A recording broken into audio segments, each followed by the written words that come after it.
What do you take care of? Introduce yourself and what do you take care of?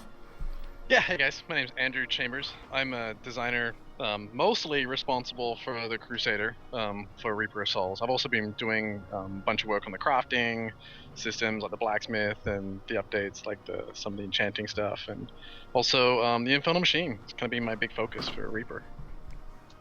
Awesome stuff. We also Nice. have with us Kelric. Say hi.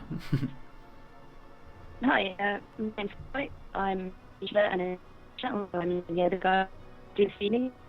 Hey guys, sorry, I can't really the audio's gone really bad for me right now. Is it okay for you guys?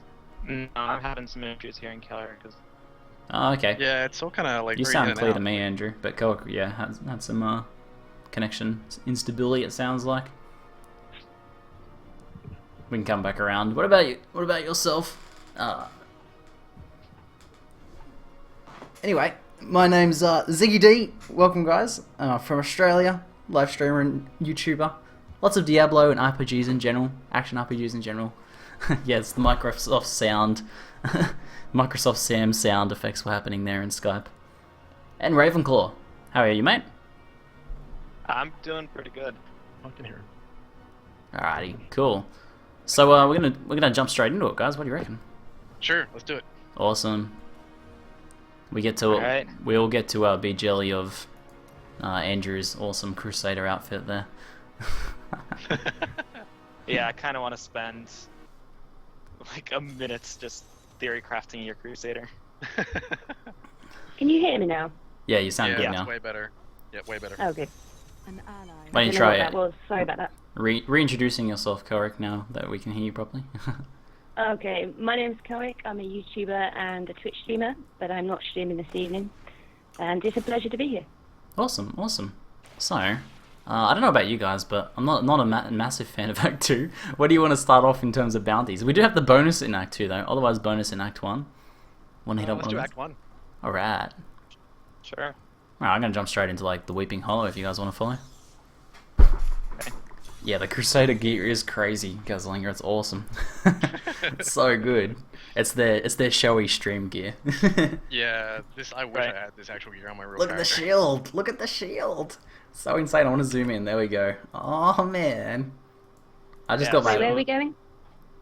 We're in the Weeping Hollow in Act 1. You should be able to ban it to us. Mm-hmm. You can right click on a portrait and teleport to a player. Oh, you can do that now? Man, I didn't know you could right click. Yeah, you just right click right on the Oh portrait. man, awesome. Learning new That's good, features I didn't know already. about that. Yeah, so your Crusader set, you have Blessed Shield costing absolutely nothing.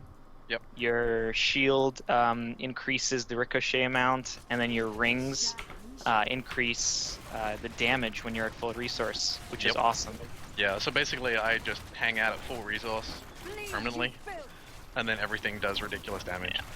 And then every once in a while, I horse somewhere. The Uh, horse skill is really nice. Someone wants to know, is that like Blizzard only transmogs or public gear available to everyone on the Crusader? This is public gear. Awesome. Everyone can play the game and find the gear and get it and look awesome. There you go, guys. Do they have... Dark Deeg wants to know if you guys have plans for more than one set for the Crusaders. I think he's talking about set legendaries. I don't know. We might in the future add more sets for the legendaries. I think we'd like to, sorry, for the Crusader. I think we'd like to do that across the board for all the classes, right? Is to Yeah. add more sort of goals for you to aim for. I think right now we're just going to stick with the one set that we have. Sets Yeah. are actually Oops. from a visual. Did you go back to town? Yeah, I mean, just Yes. click there. Just misclicked. Now I gotta try and click on the loop without clicking on the town portal. There we go. Yeah, building those sets is a big end game goal for a lot of people. Especially, there's a lot of people that play action RPGs that are like collectors or completionists and want to build those sets. Yeah, So that's like a totally. way you can expand the content in the future, I guess. Yeah, absolutely. It's also, now that we don't have the auction house, it's something that players feel like they can actually do, and something that, as a personal goal, you can achieve, without just being able to go online and purchase it very quickly. It's something that has a journey behind it, which is actually really important, right? Yeah, yeah. and you probably remember when you found each set piece over time. Exactly. Yep. Which is cool. Has its own story, in addition to its actual in-game lore. What do you guys estimate the time to be to find like a full set of legendaries for a gear? You know, given the current legendary drop rates and things like that, and that how rare sets are usually. Wow, that's a tough question to answer. Oh, because RNG is gonna RNG after all. RNG is gonna RNG. Like there are like when it drops a legendary, it drops a legendary. It can also drop a set. Like it can drop a set of a different class. So like even if you do get a chance to drop a set, it could be for a different class. There is still an opportunity for that to happen. Like it's not a guarantee. We made sure that like there's a higher chance that you'll see items for your class, but it's certainly not like a guarantee. Yeah. So it's something that, you know, the more you play, the better you'll get, the higher you can play and like higher difficulty levels, and then the legendary chance goes up and you'll have more of a chance to see that sort of stuff. It's very hard to like put a strict number on it. Yeah, fair enough. You're more likely to see, like me playing a Demon Hunter now, I'm more likely to see some Demon Hunter set drops than some Crusader set drops. Right? Yeah, absolutely. Yeah. I'd say like, you know, you're like 80-90% more likely to see something for your class. Yeah. Somewhere around there. Okay. That's good to hear. So you're the lead designer in the Crusader. So what's your favorite Crusader skill? Good Dude, that's question. like asking me which of my sons is my favorite. it depends on the day. Asking the tough questions today. Oh man. Here's a good question for you. Which Crusader ability was the hardest to balance? Because they all seem so good. Hardest to balance. I think Phalanx is probably the hardest to balance, and I don't think we're done yet. I think that there's more room for it. I think right now Condemn is probably in a good place, and it feels really good to blow things up with it. But when you try and put another skill in that same sort of slot as Condemn, it just doesn't feel as compelling. Like Phalanx, like if you just look at the raw numbers, it's like that doesn't work. So Definitely had some tweaks, but it's still a fun ability to use. Short cooldown. yeah, I mean the Bowman is probably the one that I think works the best, and that's kind of a good example of where I think the rest of the skills, the Phalanx runes can go. Because it's such a different kind of skill in that way. It's kind of like Call of the Ancients, but on a short cooldown and with a ton of power. It's one of those things which the numbers aren't easy to just throw together for it. Like we have balanced spreadsheets and everything that we use to try and get like baseline numbers for it, and that kind of gives us a good starting point. But we really need to like try and play the skill a lot, and then also see like how people are playing it online, and you know if they're playing it online, if they're not playing it online, then we have to start asking questions like, all right, what's going on there? Yeah. So, and sometimes it's a situation where, well, that other skill is just way too good and there's no reason for anyone to ever swap to it. And sometimes it's just, well, the numbers are terrible. Sometimes it's something like, so for example, like if you use Bowman, Phalanx Bowman right now on the beta, it seems like it's laggy when you cast it. Because it's not actually set up correctly. It's set as a primary animation, which means the character needs to pause and actually do an animation no matter what else he's doing. So it can actually feel kind of laggy when you're summoning the guys, but that's actually something that we've changed recently, like internally. So it'll actually, like, they'll just pop up next to you. Like simple things like that, like tiny things that like you don't really notice that much when you're like just playing it, but they can make a huge difference. Like to the actual feel of the skill and how it's balanced. Mm-hmm. Speaking of balance, one of the, I would say the most controversial skills that the Crusader has is Heavenly Strength. Sure. Yeah. Which allows you to hold a two-hander and a shield at the same time. Yep. So, like, do you think it still needs some sort of balance, or are the negatives enough for... Yeah, we discussed that internally a lot. Oh, are we supposed to be somewhere? Yeah, head over to Cursed Mill. I've teleported to. Alright. I'm just following you, Ziggy. Oh yeah, party leader. So here's the thing. We had to allow the Crusader to, and it's not like I'm dropping knowledge bombs or anything here, I'm sure that you guys have figured all this stuff out. But we had to allow the Crusader to wield like a two-hander and a shield. Like when we decided to give him a shield as a class skill, like item, and integrate it into a lot of his abilities and make it a really defining part of his class. Yeah, you can't then say you can't. We can't then use say it. you can't wield two-handed weapons, Yeah. right? Like that's just because then what happens when my scorn drops, or then I don't feel like I'm really able to play the game, or I'm missing out on like half of the items in the game because of that. I gotta try not to die here and look like a fool, but I think you're good. So at the same time, we didn't just want to make it a math problem for people to solve. Like we didn't want to. We could have just mathed it out and said like, okay, when you choose this passive, you're taking a X% penalty to attack speed, or when you have a one-handed weapon, you're taking an X% penalty to attack speed. We just didn't want to make it like a math choice, because math choices always have a very right answer. Yeah. Like when you look, because it's math, right? Yeah. Like Right. it's very hard to go like, okay, these two numbers, like they do different things, equal exactly the same thing in a perfect situation. It's not ever going to work. And then the community is going to go, you know what? Like two-handers are always better because of math. So what we tried to do, and succeed or fail, I think we're still like trying to figure that out, is determine a way to focus around the fantasy behind what would happen if I was a real dude and I had to wield this massive scorn with a shield. I'd walk slower, right? Yeah. That penalty is actually pretty potent in Diablo. Like movement speed is huge. Definitely. Oh, Definitely. it's way on the left, by the way. Oh yeah. Oh. I'm really not looking at anything except for talking. Sorry, guys. This won't be your most efficient run, I promise. So we had to try and focus more on the fantasy around it. And because movement speed is a very valuable asset in Diablo, we felt that combined with the inability to just purchase every two-handed item or one-handed item in the game made it an interesting enough choice. That may be something that we need to revisit in the future. It may just not be enough. We may just go, you know what?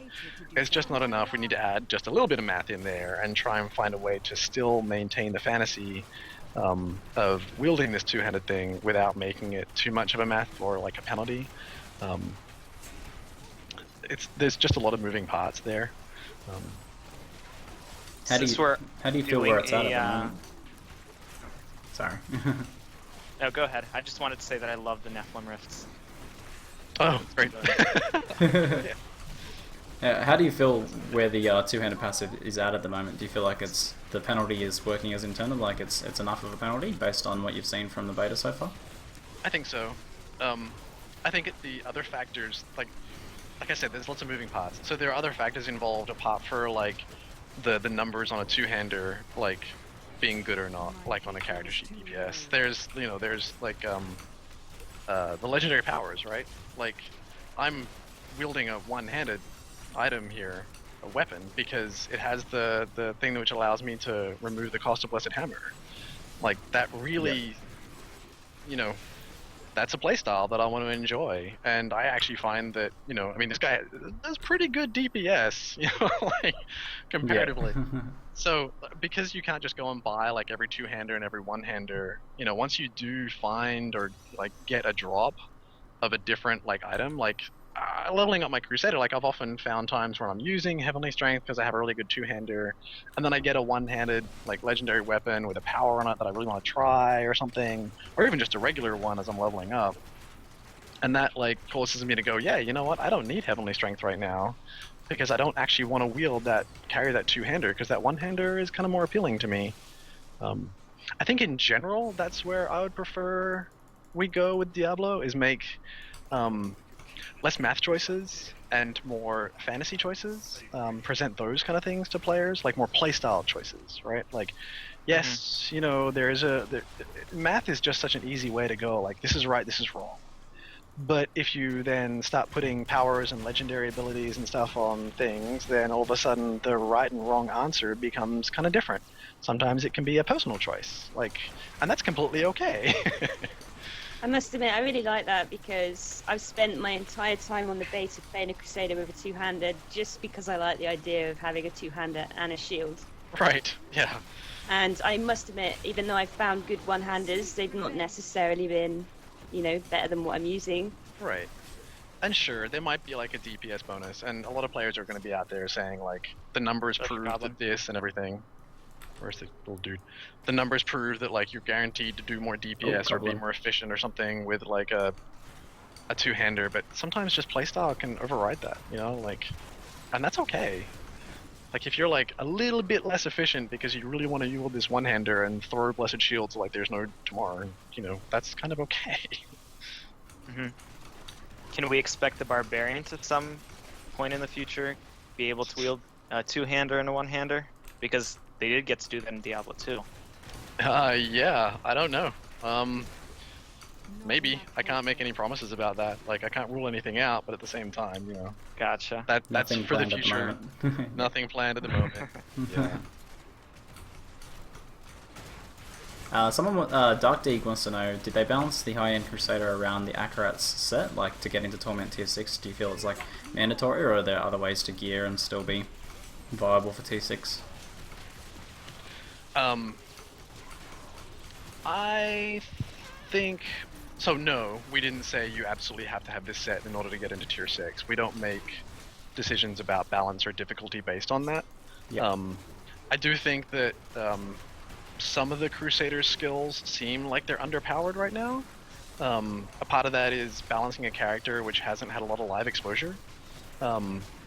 Like we do have internal baselines for numbers, and you know we put those in the game, and then sometimes they don't translate quite as well as what we thought they would. I mean, if you remember when we launched like the game, we then pretty quickly after that did a balance pass on all the classes because we saw like, oh, cleave is just terrible.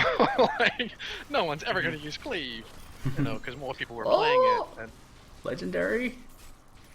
What? Sorry. What is it? An amulet. I'm gonna ID it. But continue, please. So it's, yeah, I mean, we've got the initial numbers. I think some of the numbers might need to come up. Some... Sorry, I need to look at the legendary. Everything stops for the legendary.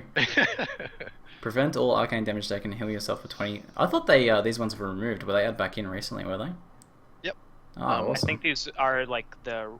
Travis said they were on the rarest tier. Okay.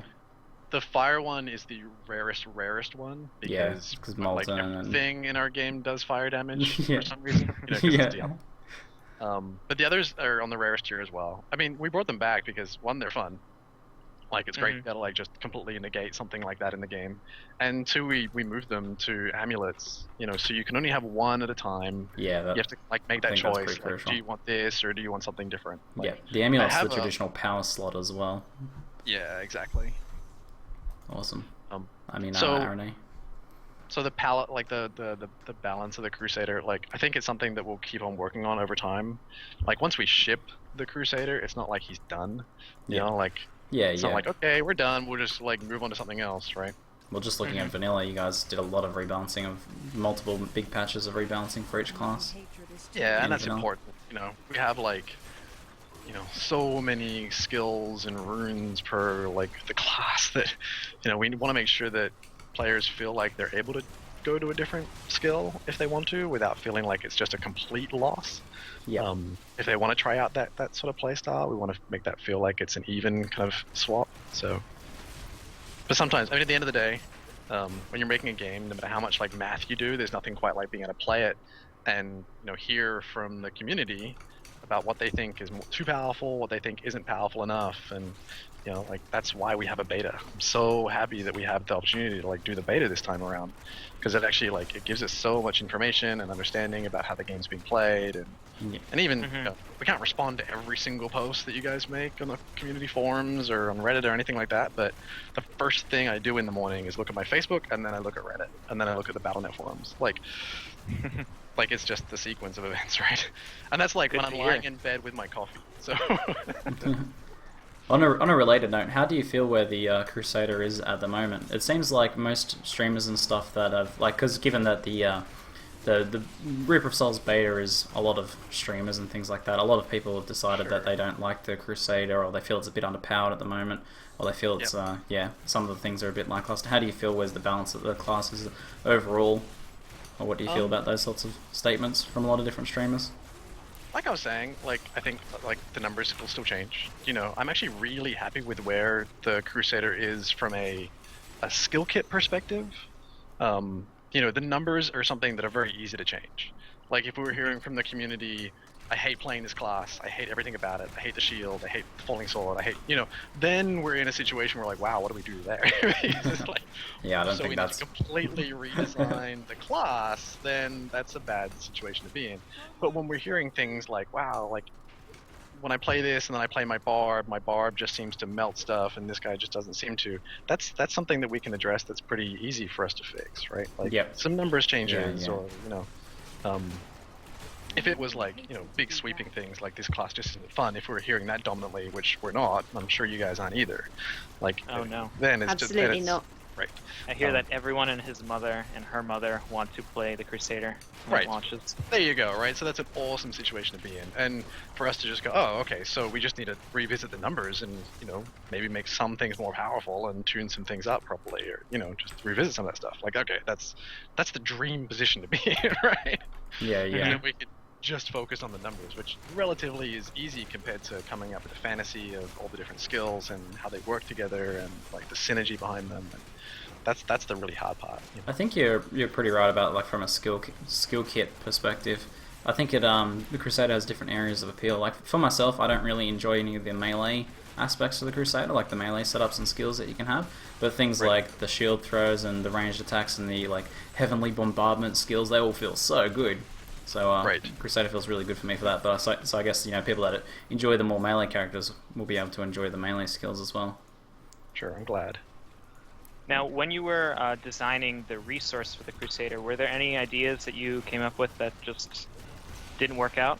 Or, like, what led you to settling on Wrath? We actually tried something fairly early on where we wanted it to be 5 kind of points that he would grow over time, and then you'd spend 3 to cast a generator. We tested that internally. What we realized is Diablo's too fluid for something that's fairly fixed like that. Structured. Part of the reason for going with something like that is I wanted him to feel very deliberate. I mean, he's this big dude with a big shield and a big weapon. He shouldn't feel like a monk where he's like, blah, blah, blah, like he should feel like slowly walking into the battle and not giving a damn that there's 1,000 monsters coming towards him. So part of that was like, okay, click 5 times, spend 3, like that sort of like feeling was something that was going to try and get him this feeling of deliberateness. But something as structured as that doesn't work quite as well. Wow, 152, that's the most I've ever done. Something structured like that didn't really work out with the fluid nature of like Diablo. So we ended up with Wrath. So partly because when we were looking for the queen, right? Yeah, it's Yeah. pointing me off in the right direction to the right, but can't see how to get there We from went here. the completely wrong way. Yeah, looks like it. We'll have to head down this way. Don't follow the designer. That's like the worst thing. You're not a level designer, jeez.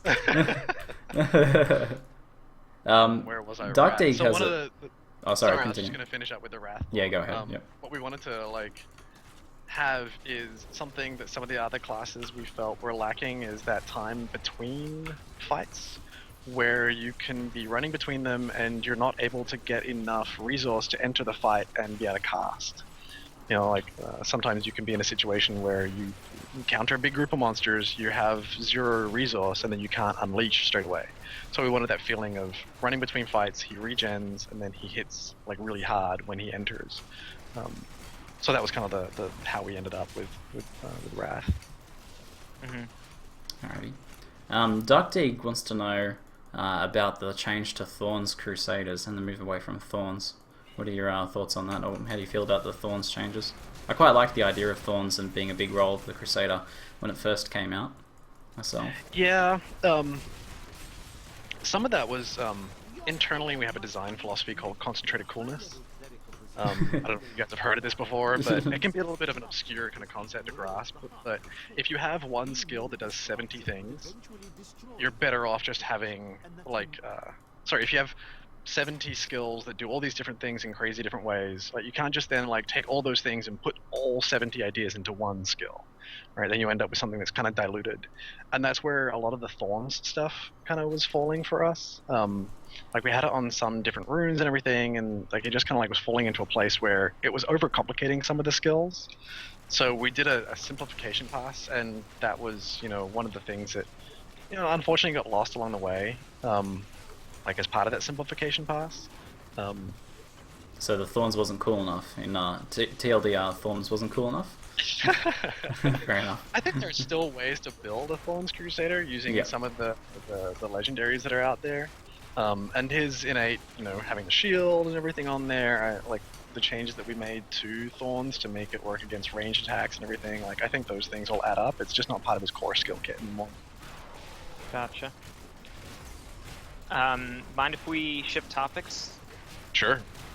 Alright, so unfortunately we don't have the materials, but there's a new Uber event in Reaper of Souls called Uber Diablo. Yeah.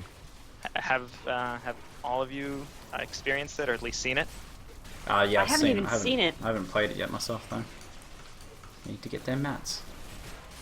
Yeah, so basically you start off fighting Uber Diablo in the Shadow Realm, and then suddenly, at 75% health, another random boss spawns.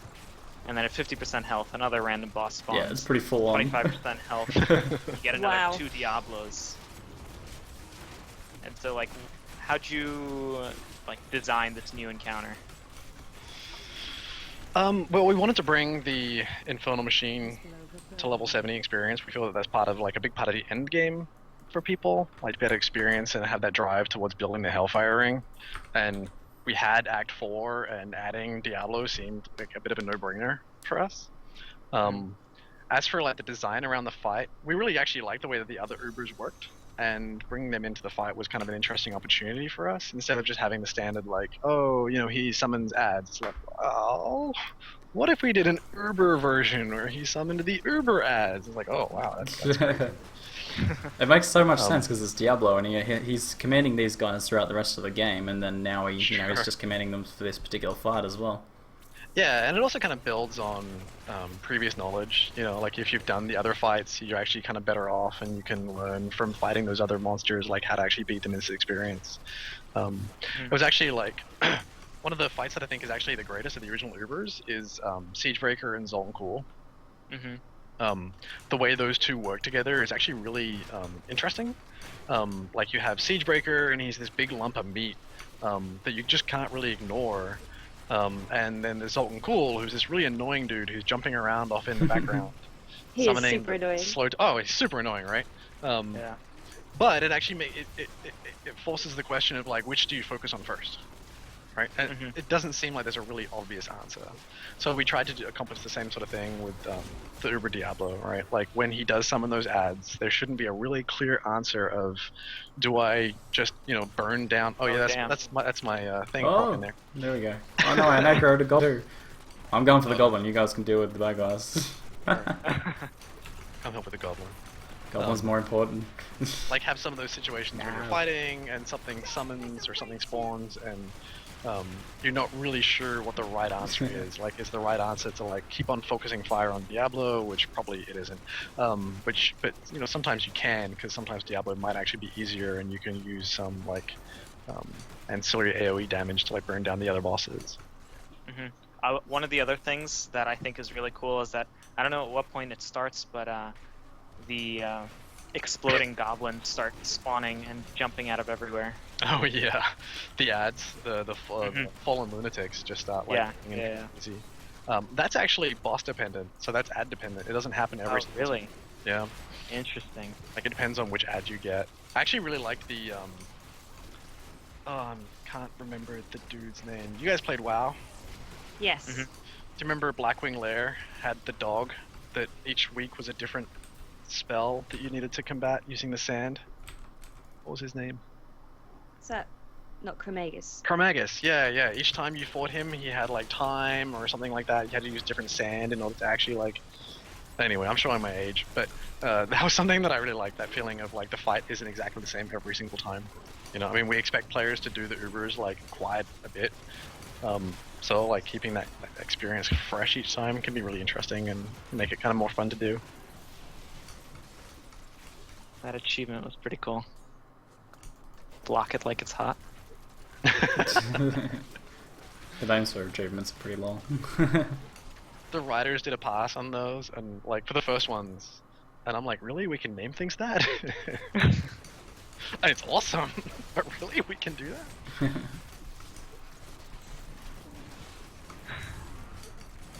Okay. How do you guys foresee expanding on adventure mode in the future? It's certainly an interesting feature, and I've been having loads of fun. In fact, I prefer to just do adventure mode all the time now. Sure. Have you got any plans for expanding on it in the future, like adding more bounties or perhaps other random events, like the Uber events you've just been talking about? So all of this was, possibly in the future, but we have talked about adding more to it. I think one of the things that Adventure Mode does is unlocks the game in this really interesting way and allows players to see the game from a fresh perspective. Instead of being driven through the game using the quests, you get to kind of jump everywhere and do these bounties, which are really cool and interesting. As with anything, that content might get a little stale over time. So some of the things we're thinking about is how do we like you said, introduce new bounties over time? Is there a way that we can, add events or something that keep it fresh, without that feeling of, just adding more work for players or more complication, Yeah. And there are some targets in there for that. There are more uniques in the game that we can make bounty targets, which are fairly straightforward for us to do. We might do something along those kind of lines. Obviously, I can't speak of timeline or anything like that, but No. keeping the game fresh and ensuring that the things that we're adding to the game is the best thing for the community is our biggest focus. I think you can sort of see that with Reaper Souls, right? I'm ridiculously proud of vanilla Diablo. I think we actually really knocked it out of the park from an ARPG perspective. But as the community pointed out, there was a lot of things that we could improve upon. So we did. The itemization improved, all the class balance, that sort of stuff. We improved on that base. If vanilla Diablo wasn't as good of a game as it is right now, there's no way that Reaper Souls could have been better just by adding a bit of itemization to it. So at the end of the day, we are very interested in keeping the game updated and making sure that the community is getting the best experience that they can out of the game. So yeah, these arcane lasers heal me now. I'm pretty hyped about that. Yeah. One of the scariest things in wondering the why you game, were and I'm in like, there. oh yeah, just dancing and this feels good. It tickles. It's like a nice massage. I have the fire one, and I seek out Molten whenever I can, or Desecrator. I'm just like, yep, standing in that. Yep, standing in that. Just a dot heal for me, thanks. Yeah, yeah.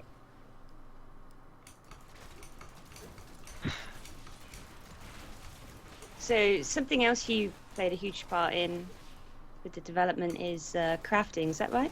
Yeah, that's right. Yeah. And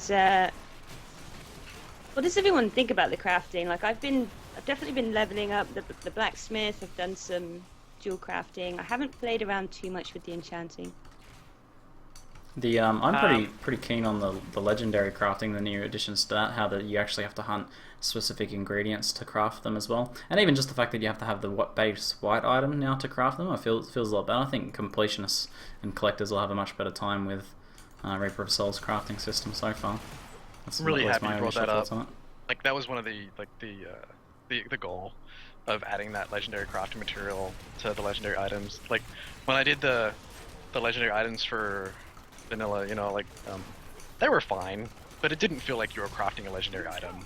It just felt like you were salvaging a whole bunch of stuff that you saw all the time anyway, and then pressing a button and getting a legendary out of it. It didn't feel like a journey or an experience, right? It didn't feel like getting the key to unlock a Nixia, right? It should feel something like that, like an epic journey. And there should be. I actually farmed a whole bunch of the stuff for the Ashira's vestments yesterday with my friend. We logged on together and we were farming the dude. That's not his real name, but I can't pronounce it. And it was just great. We hung out for a long time and played for a long time, and we had this shared experience because we were both working towards something, and it was really fun. So making crafting those legendaries a journey is really important. Feeling like you've actually earned it, that you actually had to look in this really interesting way, and I think there's probably more that we can do to make it a little bit more obvious, when you're playing the game.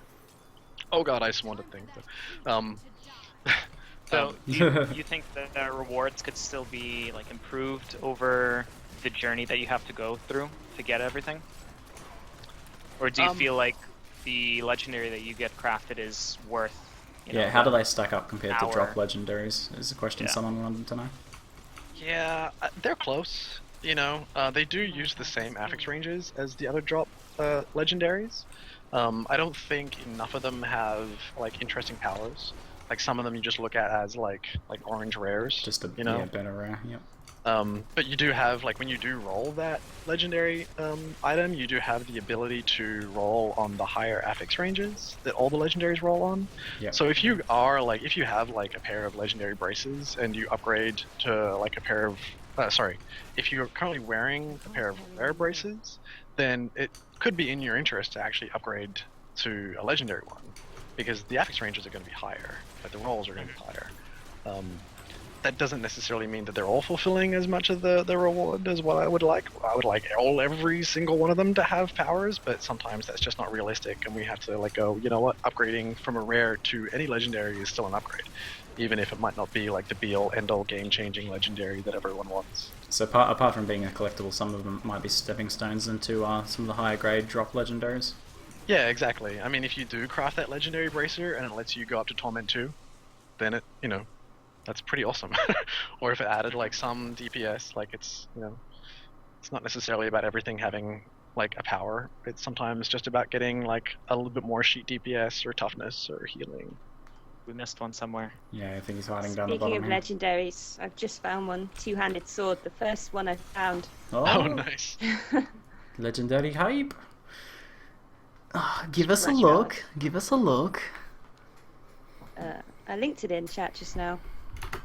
Oh, I missed it. There it is, Blackguard. Oh, the deeps.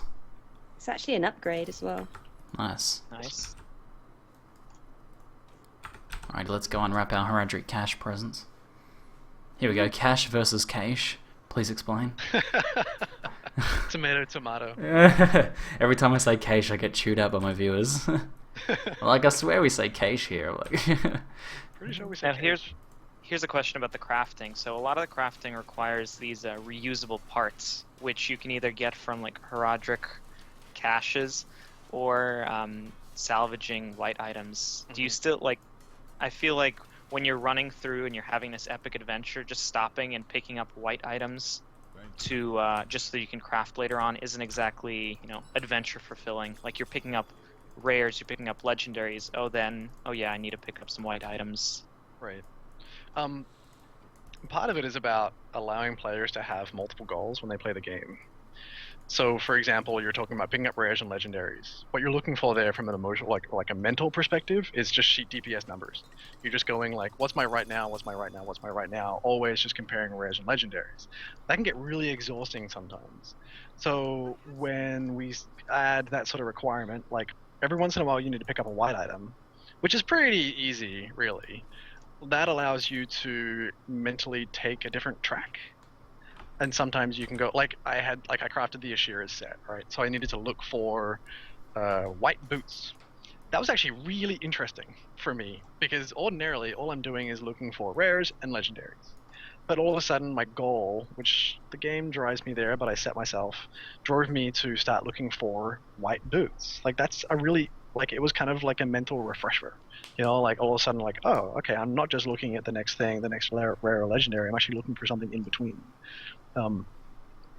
We understand that people don't love picking up like every single like white item that they see, which is why we made them salvage into quite a number of white items, so that you didn't have to do it absolutely every single time that you saw a white item. Like you can just go, oh, I don't need that anymore, I can stop picking them up. Like once I've got like 300 white items or something like that, I feel like I'm done. Mm-hmm. I quite like that you have to keep a little mental checklist of some white items and things you're looking for now. So now I'm like, all right, I need that particular crossbow, or I just need to pick up every white at the moment because I want to craft some stuff. Right. Something related though is, I feel like the biggest bottleneck in the crafting system at the moment, and you're probably the best person if anyone to ask about this, is the blue resource, like so blue items, because I feel like so many more rares drop than blues now. That Sure. actually getting blues is a bit challenging, and they're the most required resource, it seems. So how do you feel about the balance I of that? don't completely disagree. I think we can still work on that. Like we do get data from like internally. Like we know like how many blues drop, how many rares drop, that sort of stuff. Like in the game from the community, and the crafting is kind of a crafting and drop rates are kind of a chicken and the egg scenario. It's really hard to like balance crafting numbers until you've really figured out what your drop rates are going to be. Yeah. So now that we're pretty happy with where the drop rates are, we can start taking more of a focus on like getting the crafting stuff a bit more like figured out or like solidified. I do think that the blues are too much of attention because they're kind of on everything. Like one of the things I did recently was I did a pass on all the crafting so that some items are sinks for things. I'm not sure if you guys noticed, but so enchanting certain items or like crafting certain items costs far more yellow than blue, for example. Yeah. The problem there is that even though it costs far more yellow than blue, it still costs some blue. So you don't actually have a way to self-solve or like sink that yellow. Like if you have a glut of yellow, you're still always relying on some form of blue. So I think what we'll probably do is like in the future remove some of that blue material entirely from some of those recipes. So that if you're, if you do have a stockpile of yellow, you still feel like, oh, okay, I can just, spend all this yellow right now and get rid of it, and then you can kind of self-solve your the disparity between the stockpile of crafting materials that you might have. Overall, though, yeah, I think the blue crafting material could probably come down. It's a weird scenario, right? Because we have crafting material that matches rarity, but our rarity doesn't actually, like the colors don't actually match how rare something is. So for example, like you'd think because it's blue, you see far more blue, but that doesn't actually work out. Like you can't actually do that in the game because then it just feels terrible because you're wearing all rare items or legendaries. Like you shouldn't be seeing blues more often than you're seeing rares because then you're just like, wow, the world is covered in items that I'll never use. So we can't do that. So we'll probably just change it a bit so that the blue crafting is a bit cheaper. Yeah, I think the idea of having some that only cost yellows will probably be a big fix for it, because then I can just focus on those if I have at least then I feel like it's balanced, rather than that I'm lacking blues, was what it feels like at the moment. It's like my inventory's full of rares at the moment, I'm like, see blue on the ground, I'm like, well, better drop a rare for that. It's like, seems a bit backwards, but I know, and emotionally, like, we spoke about it a bit internally. I'm like, well, people can just stop picking up rares. I'm like, that's never going to happen. Yeah. Like, everyone is always going to pick up every single rare that they see. Like, it's just never going to happen that you stop picking up rares. Like, it's very hard. So, we'll just accept it and balance around it. The self-solving, though, is, like, really important. Especially in a world where those things are account-bound and players can't trade that. So you can't, like, help each other to like self-solve that sort of thing. So the account-bound thing is like really important though. So we want to allow players to like self-solve in that way. Self-solve in that way. Yeah, that seems to be the idea, the focus. That's a good term for it actually, the self-solving. That's what self-found is all about, and that's what the game seems to be oriented towards now.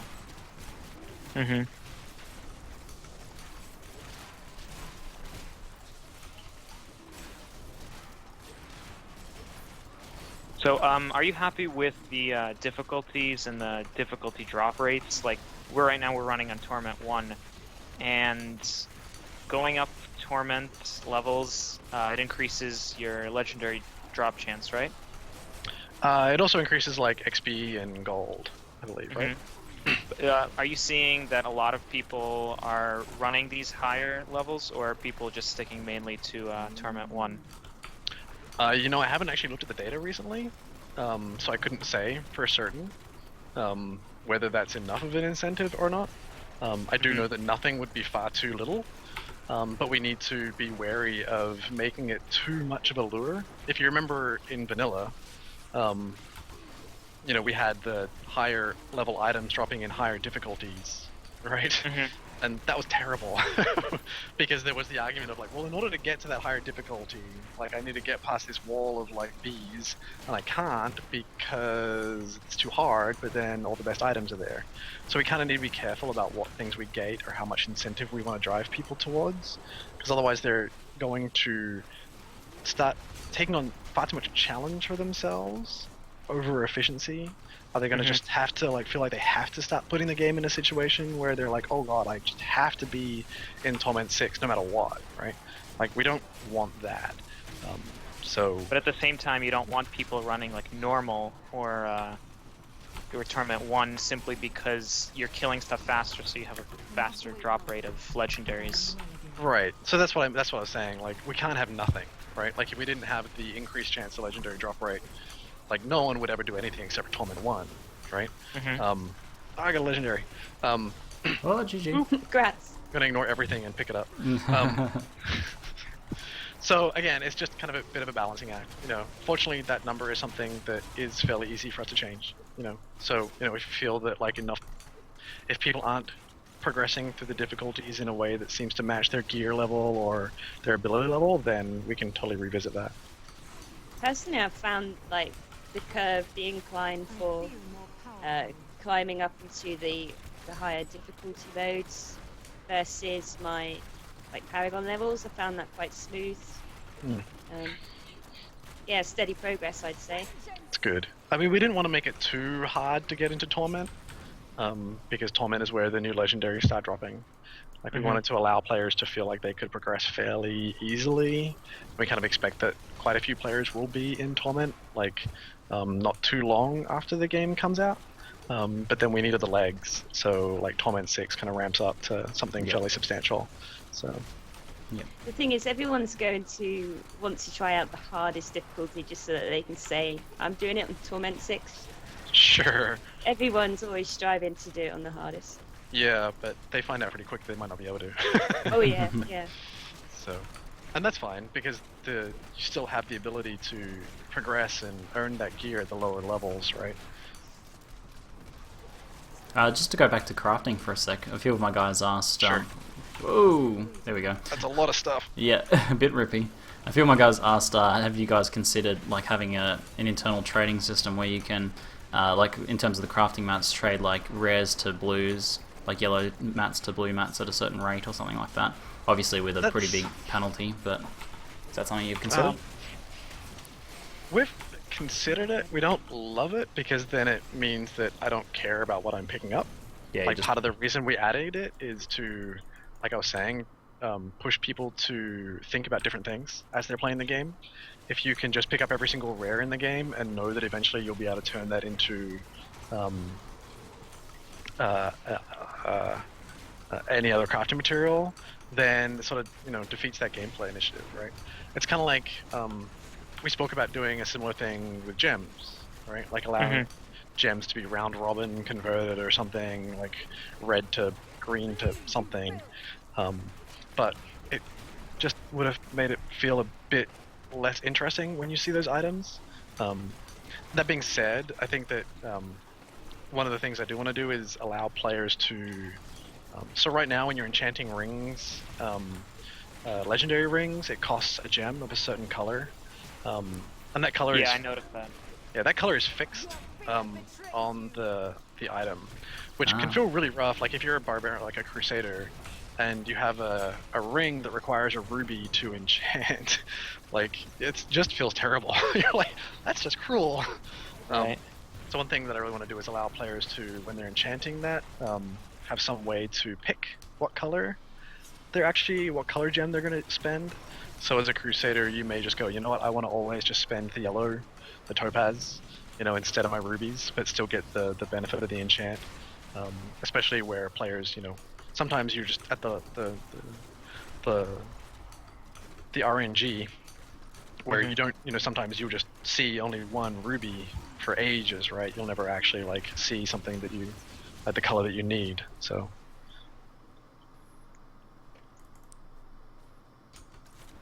I think we need to double back on ourselves. I think so. Bit of a dead end. Yeah. Oh, is it a dead end? Yeah, I don't think anything comes out of there. Thank you so much for the war steed, by the way. It's so handy, just when you get into a corner and you realise, oh, I've got to go all the way back to the other end of the map. It's amazing. With the move speed reduction from the two-hander, sorry, do you feel like that passive's a bit that skill's a bit mandatory? I know it's a pretty hard fixture on most people's toolbar, the Steed. I think it's mandatory regardless. Like, whether you're taking Too it or not. awesome. Yeah, I mean, our numbers internally show that almost everyone's taking it. Like, it's, I mean, which is fine. Like, one of the things that I decided early on with the design of the Crusader is that he wasn't going to have many movement abilities. He actually has more than what I intended him to have. Like, Falling Sword is inherently a movement ability. I mean, the huge damage as well, but it has it. Shield Bash has the built-in movement capacity, which you can use. And Steed Charge is really Steed Charge is really potent movement ability. So because he only has one obvious movement ability, yeah, most people are going to take it. Like I was saying, like movement is critical in Diablo, especially when you reach those like down points, those dead ends, which do happen and they're going to happen. You need a way to like quickly double back or like get to the next fight or if you get boxed in by monsters. By Waller or something, yeah, right? Like you need a way to like quickly escape. So Gummy. Damn. Oh, so a question about the the Steed. In one of the first few patches, you had the cooldown timer of the Steed depend on how much you used it, and it seems like it's gone now. Yeah, we had to take Was that intended? It was snuck in. We were kind of like trying it out internally. We never actually intended it to go out in that way. Because I thought it was pretty cool. Like, it was really handy. It was, but it was, you could, the uptime on it was too much, basically. Like, you could uptime it, drop it, uptime it, drop it, uptime it. Like, you could, like, use it, cast something, use it, cast something. So then you could, like, have it up, like, very often. So we just, it wasn't something that we felt was the kind of gameplay that we really wanted, like, the dude to, like, be on the horse continually, like, all the time or something.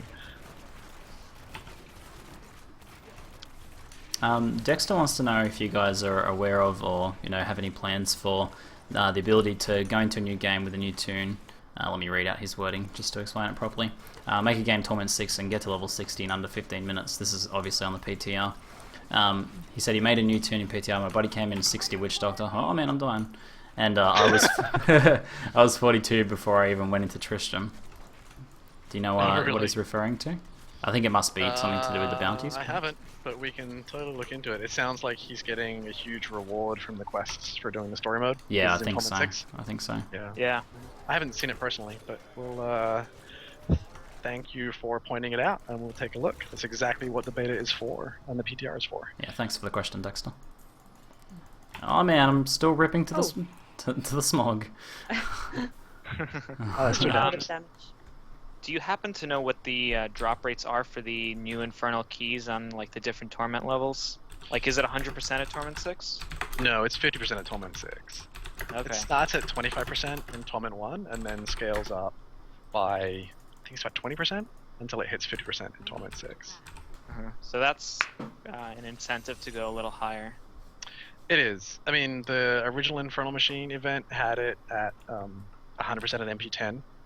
And again, that's setting like a incredibly high reward behind a incredibly higher difficulty level. Like, it forced people into a game experience that they couldn't actually accomplish in order to get that level of reward. It's just not really something that we felt was appealing. So we decided to change that so it only is 50% now at the highest difficulty level. I've got another Crusader question. Shoot. Dark D Gas, do they plan on adding different damage types for Crusaders cooldown attacks like Bombardment, Condemn, Heaven's Fury, like they did with Avalanche and Earthquake for the Barbarian, and I'll also throw in for the Demon Hunter recently got a Elemental tuning past, like at least one cooldown skill, the same, like different elements and things like that. Do you guys have any plans to make that more elemental? I want him to have more lightning, yeah. Yeah. He doesn't have enough lightning. I always imagine him more like lightning-y sort of stuff, so he doesn't have enough.